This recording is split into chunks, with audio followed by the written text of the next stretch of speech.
నేను ఈ రాత్రికి ఇక్కడుండి ఉదయం ఫస్ట్ బస్కి గౌరీని తీసుకుని వెళ్తాను. బస్సులోనే కలిసి వెళ్తాం, బస్ స్టాండ్లో విడిపోతాం. నాకు హెల్ప్ చేస్తారా? మా ఊరి పోస్ట్ మ్యాన్కి ఫోన్ చేసి నేను రేపు ఫస్ట్ బస్కి వస్తున్నానని, చిన్నయ్యను వచ్చి నన్ను తీసుకెళ్ళమని చెప్తారా? అలాగే.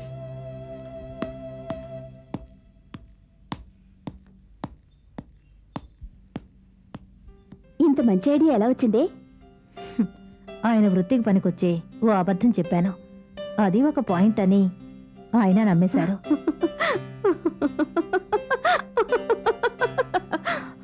గౌరీ, నువ్వు నవ్వి నన్ను విడిపించకే. గౌరీ,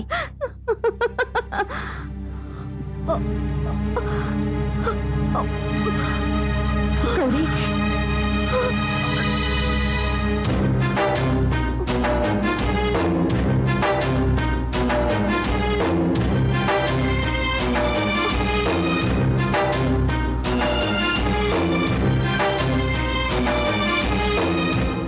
గౌరీ, గౌరీ, గౌరీ,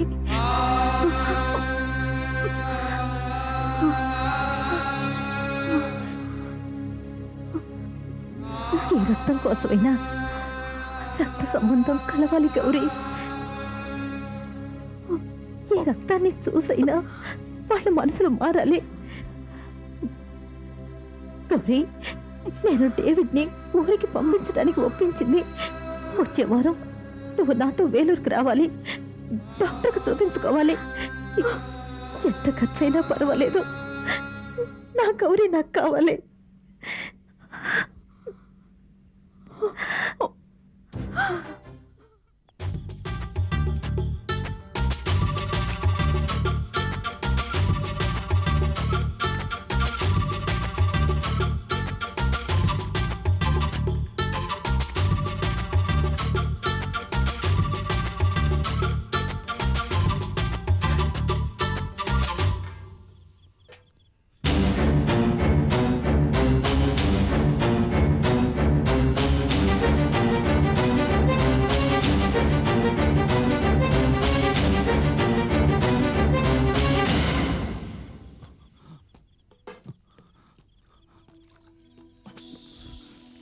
టవల్ నాదే బాబు.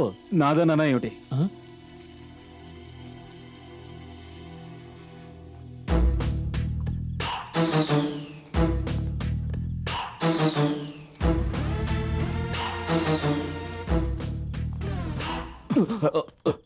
సారీ సార్, సారీ, పొరపాటున తేలింది. దాన్ని ఏమన్నా పర్వాలేదు. అవును, ఇదేమిటి? ఇవి కూరగాయల మార్కెట్ నుంచి తెచ్చి బస్సులో వేస్తే బస్తాకు 2 రూపాయలు ఇస్తారు. పర్వాలేదే, ఏ పని అవమానంగా భావించకుండా చేస్తున్నట్టు గొప్ప విషయం. అవును సార్, ఏ అవమానాన్నైనా సరే నేనంత సులభంగా మర్చిపోను సార్. అదేమిటి? మరేం లేదు, ఏ పని అవమానకరమైందని నేను అనుకోను అంటున్నాను. పర్వాలేదే, వైట్ కాలర్ కాంప్లెక్స్ లేకుండా ఉన్నావు, అది మెచ్చుకోవాల్సిన విషయమే. BA డిగ్రీ పూర్తి కాగానే డ్రెస్ నలిగిపోకుండా డెస్క్ వర్క్ వెతికే వాళ్ళ మధ్య నువ్వు ప్రత్యేకమైన వాడివి. నేను చూస్తుంటే ముచ్చటేస్తోంది. సార్, కాలికి బురదంటకుండా వ్యవసాయం చేయగలమా? అదేవిధంగా చేతికి మురికంటకుండా మెకానిక్ పని చేయగలమా? మార్కెట్లో మూటలు మోయడం కూడా బస్సులు పడుకోకుండా చదువుకోవడం కోసమే. శభాష్, అద్భుతంగా మాట్లాడుతున్నావు. నీకే కష్టం రాదు. పద, కాఫీ తాగెళ్దాం. సార్, ఇక్కడున్న హోటల్స్ అన్ని నాన్ వెజిటేరియన్ హోటల్సే. ఏమిటి అనేది? కాఫీలో కూడా వెజ్ నాన్ వెజ్ ఉంటుందా? అవును సార్, మనం తాగే కాఫీ గ్లాసులు కూడా వాటితో కలిపే కదా సార్ కడుగుతాడు. అలాగా? అన్నట్టు శతవర్షాభిషేకానికి నువ్వు తప్పకుండా రావాలి. మిస్ అవ్వకూడదు, మర్చిపోకూడదు. ఎందుకంటే ఆ రోజు మా ఇంట్లో అందరికీ నేను పరిచయం చేస్తాను. ఆ ఒక్కరోజే అందరూ ఒకే చోటుంటారు. నేనంటే మీరు ఇష్టపడుతున్నారు, బట్ వాళ్ళు ఒప్పుకోవాలిగా. ఏమిటి అలా అంటావు? నేను నా కుటుంబంలో అడిషనల్ మెంబర్గా ఆల్రెడీ అంగీకరించానుగా. మరింకేంటి? వెళ్తానా? చీకటి పడింది. ఫంక్షన్ మాత్రం నువ్వు తప్పకుండా రావాలి. నీకోసం ఎదురు చూస్తూ ఉంటాను, మర్చిపోకూడదు. అలాగే సార్.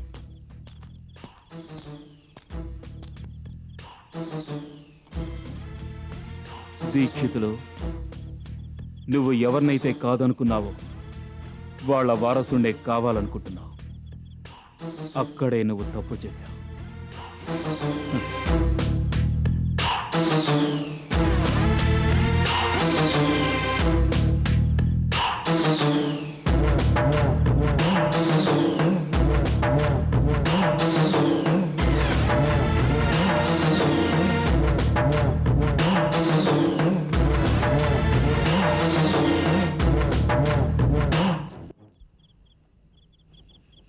ఏయ్ అయ్యా నువ్వు వెళ్ళే తోటలో కాపలా ఉన్నాడు ఇంటికి పంపించేయి అలాగేనయ్యా.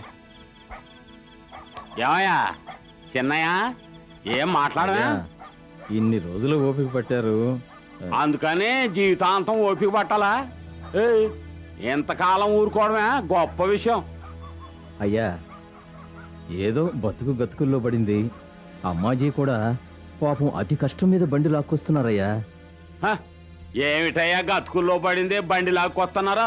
చక్రం తిప్పుతున్నారనే నీ ఎడ్ల బండి భాషలోనే నాకు ఇంకా సమాధానం చెప్తున్నావు. ఇదిగో నాకు ఈ ఆముదంలో అరటిపండు కలిపినట్టుండే మాటలు నచ్చవు. ఓయ్ సుత్తులు తయారు చేసేదే మా ఊళ్ళోనే. ఇలా మీ ఊరికొచ్చి నీ చేత సుత్తి కొట్టించుకోవడానికి నేను వడ్డీ వ్యాపారం చేయడం లేదే. ఏయ్ మనోహర్నే నాకు చింతలపల్లి చిన్న జమీందారు గారే పరిచయం చేసి చెప్పారు. బామ్మర్దే కావలసిన మనిషి కావాలన్నప్పుడల్లా డబ్బు ఇవ్వు అన్నారు.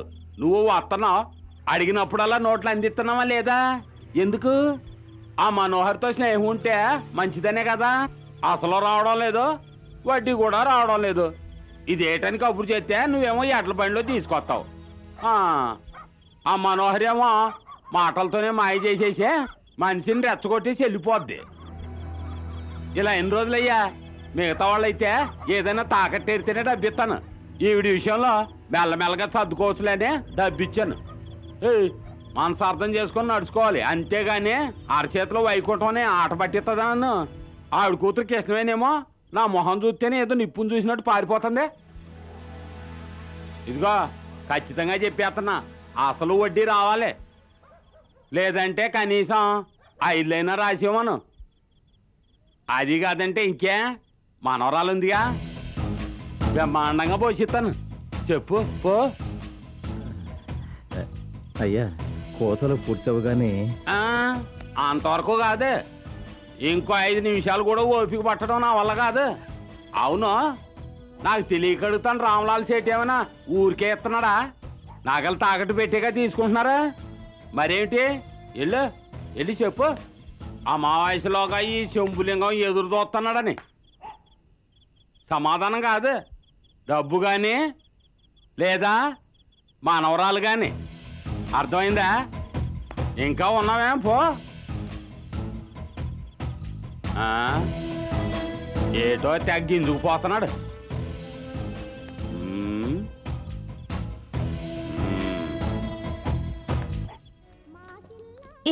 ఏమిటో నువ్వు అనేది?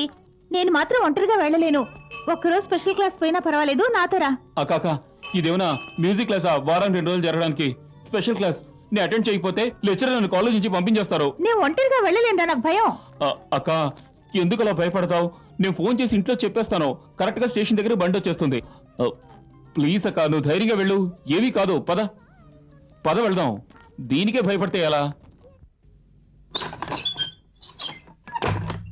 ఏమిట్రా చిన్నయ్య, నువ్వు తలుపు మూస్తున్న పద్ధతి చూస్తే నన్ను చంపడానికి వచ్చినట్టున్నావు. మీరు ఇలా చేయడం నాకు ఏమాత్రం నచ్చలేదు. ఏం జరిగిందిరా?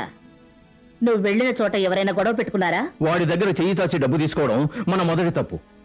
ఇచ్చిన డబ్బుకి వడ్డీ అడగలేమని వాడిని వెర్రి వెంగళపలా జమ కట్టారే, అది రెండో తప్పు. ఇప్పుడు వాడు డబ్బు తిప్పివ్వలేదని మిమ్మల్ని నోటికొచ్చినట్టు అసహ్యంగా తిడుతున్నాడు. ఎందుకు? తీసుకున్నది తిరిగి ఇవ్వనందుకు. అతనికి 10 రూపాయలు వడ్డీ చొప్పున అసలుకి వడ్డీకి కలిపి ఈ ఇంటిని గాని లేదా ఇంట్లోని మనవరాలను గాని ఇమ్మన్నాడు. నువ్వేమన్నావురా? నేననడానికి ఏముంది? కోపం దిగమింగుకుని, అయ్యా నేను సాధారణమైన బండి తోలుకునే వెధవని, ఆ ఇంట్లో ఏం మాట్లాడడానికి నాకు ఎలాంటి హక్కు లేదండి. మీరు ఏం చెప్తారో ఆ విషయం అలాగే అమ్మాజీతో చెప్తాను అని చెప్పొచ్చాను. ఆ కక్కుర్తి వెధవగాడి అప్పు తీర్చడానికి కృష్ణయ్య ఏ దారి చూపడం లేదు. వాడి ఆలోచన తెలిసింది, అభిప్రాయం అర్థమైంది కదా. ఇప్పుడు ఎలా తప్పించుకుంటారమ్మాజీ? గతంలో చేసిన తప్పు నుంచి తప్పించుకోవడానికి కొత్త తప్పు చేయబోతున్నాన్రా. ఎర్రను వేసి చాపను పట్టినట్టు. అదేగా మీ ఆనవాయితీ? ఆనవాయితీ అనేది మొదట ఇంటికి పట్టే బూజు, అదే అలవాటైతే ఇనుప గొలుసు. మనిల్లు వెతుక్కుంటూ కృష్ణ పరమాత్ముడే వచ్చాడే, ఇప్పుడెవరైనా రాకపోతాడంటావా? తలుపు తెరు, కృష్ణవేనా అనుకుంటుంది. అమ్మాజీ, ఏమిటే? ఏం లేదమ్మా, పెరట్లో ఆవు కుర్తి పెడుతుంటే రామా వచ్చి ఇది ఇచ్చాడు. అత్తకివ్వు, నేను కాసేపట్లో వస్తాను, నాతో వచ్చే వాళ్ళకి ఇది ఇవ్వాలి అన్నాడు. సరే లోపల పెట్టు.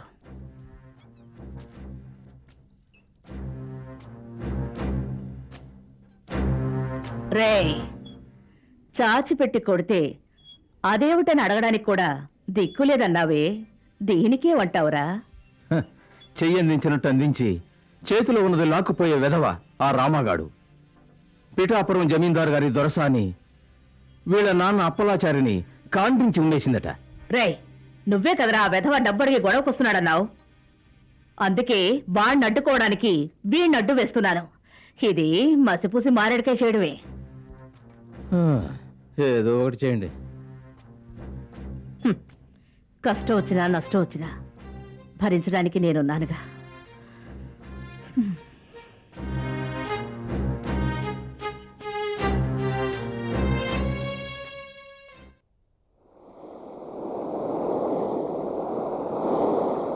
నీ గోల భరించలేకపోతున్నాను.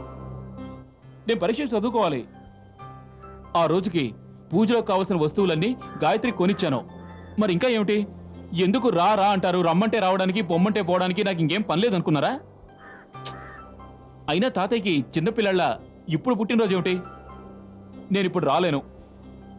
ఇంతకన్నా ముఖ్యమైన విషయాలు జీవితంలో ఎన్నో ఉన్నాయి. తాతయ్య ఫీల్ అవుతారా?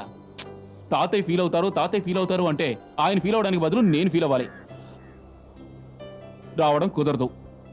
పరీక్షలో ఫెయిల్ అయితే తర్వాత మనందరం కూర్చొని ఫీల్ అవ్వాల్సి ఉంటుంది. I cannot come. ఆహా, ఎందుకు చిన్నయ్య? ఎగ్జామ్ కి చదువుకోవాలి చిన్నయ్య, రావడం కుదరదు ఇప్పుడు. నాకు ఎగ్జామ్ ఉంది, రావడం కుదరదు. అయ్యో, మీరు రావద్దు, నేనే వస్తానని చెప్పు. సరే చిన్నయ్య, నేను వస్తాను. చిన్నయ్య, నేను వస్తానంటున్నాను కదా. సరే ఉంటాను, బాయ్. కోకిలక, నేను ఆలోచించాను. జీవితంలో ఒకసారి ఈ ఫంక్షన్ వస్తుంది. తప్పకుండా వస్తాను. సరే, డెఫినెట్గా వస్తాను. మిగిలిన తర్వాత మాట్లాడుకుందాం. బాయ్. అత్తా, రారా రావా, వచ్చావా? నేను ఇలా చూస్తుంటే కన్నుల పండుగగా ఉంది. కొండగాలి వీచింది, కూర్చోండి, గుండె ఊసులాడింది. అత్త, నేను మీకు మొన్ననే చెప్పాను, మాణిక్యం గారిని వారు వీరే. పేరు వీరమాణిక్యం. మాణిక్యం గారు అని పిలుస్తారు. ఒరిజినలా కాదా అని చూస్తున్నావా? ఒరిజినలే. ఎందుకు ఇవన్నీ? మొదటిసారి వచ్చారు కదా, ఒట్టి చేతులతో రాకూడదు. ఆ కాలంలో 4 గుర్రాలు కట్టిన చారిట్లో కానుకలొచ్చేవి. హైనస్ పంపారని దివాన్ తీసుకొచ్చేవాడు.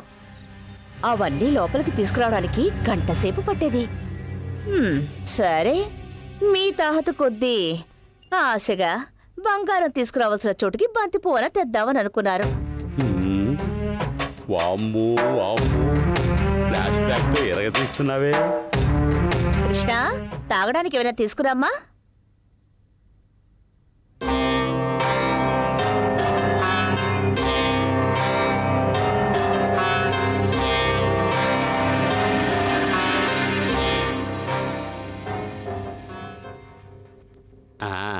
బాదం కీర్ వచ్చింది.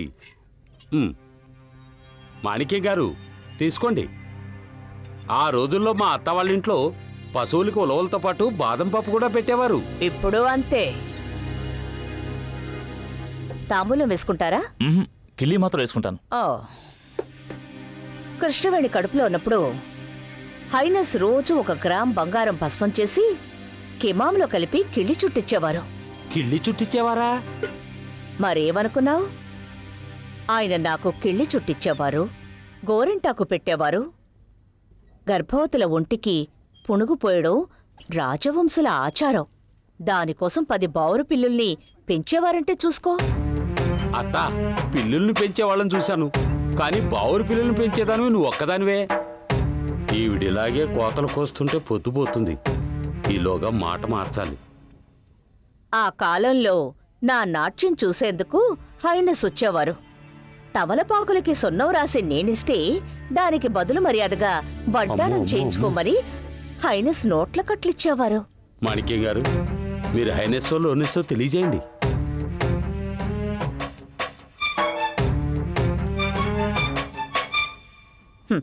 రే రామా, ఆయనెందుకు అంత బలవంతం పెడతావు?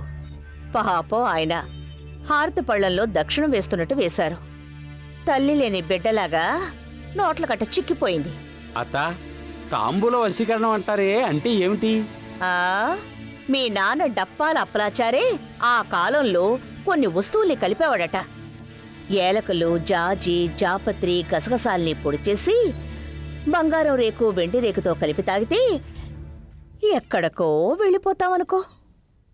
ఇదంతా మీ వారసురాలకి కరెక్ట్గా నేర్పించారా? హ్మ్. ఇప్పుడే నీ బుద్ధి బయటపడింది.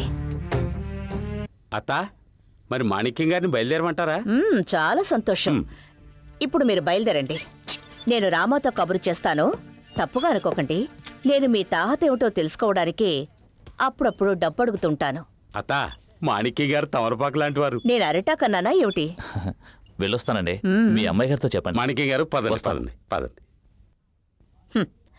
ఆ శంభులింగం డబ్బు మొహం మీద కొట్టడానికి వీడు బాగానే పనికొస్తాడు.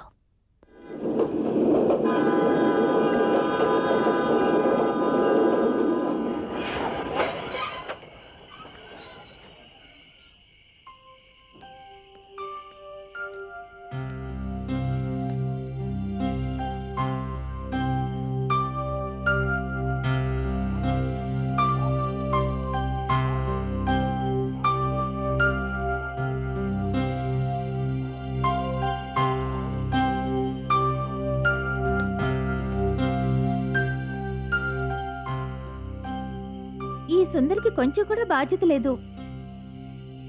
ఫోన్ చేశాడో లేదో, బండి ఇంకా వచ్చినట్లేదో. ఏమండి, ఏమండి, ఆ, ఇది దీక్షితులు గారు పంపిన బండా? కాదమ్మా, మనోహరి గారు పంపిన బండి. చిన్నయ్య, అరే రే, వచ్చావా తల్లి? అమ్మా, ఆ దీక్షితుల గారి అమ్మాయి గాయత్రి లేదు, ఉమ్, వాళ్ళ బండి ఇంకా రాలేదని ఇప్పుడే అలా వెళ్ళిందమ్మా. ఆ, అయ్యయ్యో, పాప ఒంటరిగా ఉందే. ఇప్పుడు ఈ చీకట్లో ఇంటికెలా వెళ్తుంది? అవునమ్మా, ఈ టైంలో పిలిచినా పలకడానికి చుట్టుపక్కల మనుషులు కూడా ఎవరూ లేరు. వయసులో ఉన్న పిల్ల. అదే నేను ఆలోచిస్తున్నాను. నువ్వు వెళ్ళి పిలువు చిన్నయ్య, ఆ, మనతో తీసుకెళ్దాం. పిలవచ్చమ్మా. పిలిస్తే ఆ అమ్మాయి వస్తుందా? నా సంగతి మీకెందుకు నరిచి గొడవ చేస్తే? పాపం అనిపిస్తుంది చిన్నయ్య. ఓ, మన మొహం చూడడమే పాపం అనుకునే కుటుంబం అది. నువ్వు తన్ని పాపం అంటున్నావు. నువ్వుండు, నేను వెళ్ళి అడిగొస్తాను. ఉమ్.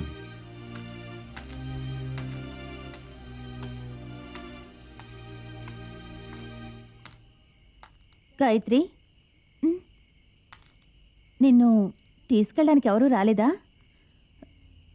తమ్ముడు తోడొస్తానన్నాడు, వాడు రాలేదు. ఇప్పుడు ఏం చేయాలో తెలియడం లేదు. ఆ, ఎవరైనా వస్తారా? ఉహుం. ఇంత రాత్రి వేళ నిన్నొంటరిగా వదిలేసి వెళ్ళడానికి మాకు మనసప్పడం లేదు. నాతో వస్తావా? ఇక్కడ జనసంచారం కూడా లేదు. హ, ఇలా నువ్వు ఒంటరిగా ఉన్నావని ఇంట్లో కబురు చెప్పడానికి కూడా ఎవరూ లేరు. నువ్వు నాలా ఓ ఆడపిల్లవి. నిన్ను వదిలిపెట్టి వెళ్ళడానికి నాకు మనసప్పడం లేదు. రా గాయత్రి, ఊళ్ళోకి వెళ్ళకముందే ఊరి మొదట్లో నిన్ను వదిలేస్తాను. నువ్వెలా వచ్చావు, ఎవరితో వచ్చావని నువ్వు చెప్తేనేగా తెలుస్తుంది. రా వెళ్దాం.